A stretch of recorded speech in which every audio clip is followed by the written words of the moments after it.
আসসালামাইকুম। কবিটি পড়ার পক্ষ থেকে সবাইকে স্বাগতম।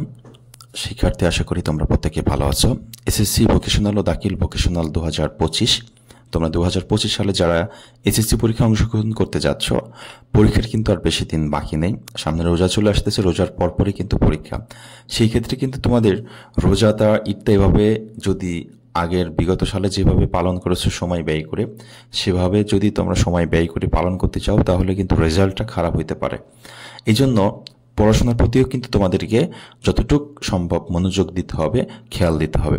শিক্ষার্থী, আজকে আমি এমন একটা বিষয় তোমাদেরকে দেখাবো যে বিষয়টা অনেক সহজ করে দিবে, অনেকগুলো পড়াশোনাকে অনেক কম সময় করার জন্য একটি টিপস তোমাদের এনে দিবে। শিক্ষার্থী কিন্তু যারা এই মুহূর্তে আমার চ্যানেলে জয়েন করেছো, অবশ্যই চ্যানেলটিকে সাবস্ক্রাইব করে বেল আইকনটা অন করে দিবে এবং বন্ধু বান্ধব যত তোমাদের মাধ্যম আছে সব জায়গায় শেয়ার করে দিবে বিষয়টা।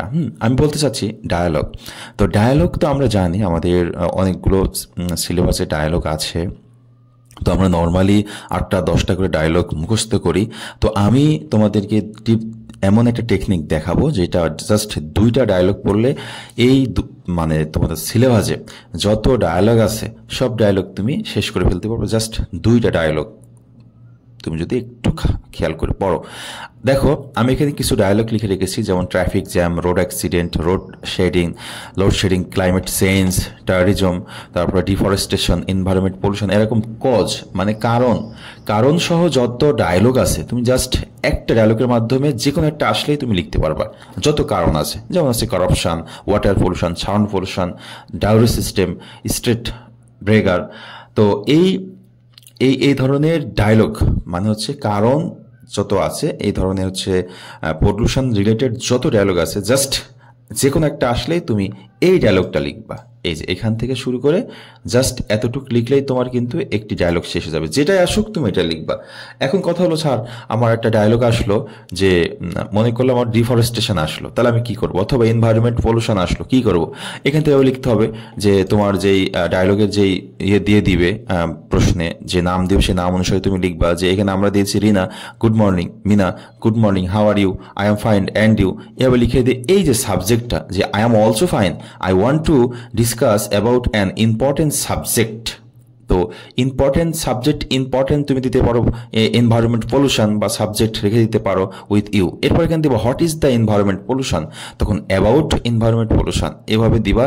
এখানে জাস্ট সাবজেক্টের জায়গায় তুমি সাবজেক্ট বসাই দিবা, মানে যেই ডায়লগটা আসবে সেই ডায়লগের নামটা তুমি বসাই দিবা, দেখবা তোমার ডায়লগ হয়ে গেছে।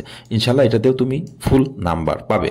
আবার একই রকম ভাবে এখানে কিছু ডায়লগ আছে, ডিসিপ্লিন, ভ্যালু অফ টাইম, তারপর হচ্ছে সেলফ ক্রিটিজম, আর্লি রাইজিং, এভাবে কিছু ডায়লগ এখানে রয়েছে।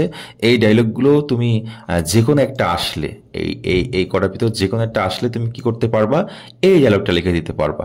জাস্ট তোমার এই যে এই এফ এফ লেখা আছে, এফ এফ জায়গায় তুমি কি বসাই দিবা, তোমার ডায়লগের নামটা বসাই দিবা। জাস্ট এতটুকু বসালে কিন্তু তোমার এই ডায়লগটা, এই এতগুলো ডায়লগ জাস্ট একটার মাধ্যমে তুমি শেষ করতে পারবা।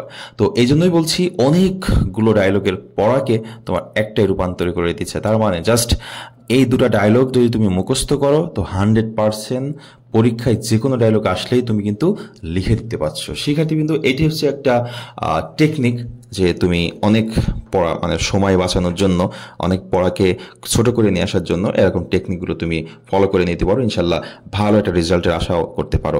সবাই ভালো থাকবে, সুস্থ থাকবে। আর এটার আমি পিডিএফ ফাইল তোমাদের হোয়াটসঅ্যাপ লিঙ্কে দিয়ে দিব, ডিসক্রিপশন লিঙ্কে দিয়ে দিব। সেখান থেকে পিডিএফ ফাইলটা ডাউনলোড করে এটা মুখস্থ করে দিও এবং খাতায় অবশ্যই লিখে প্র্যাকটিস করবা।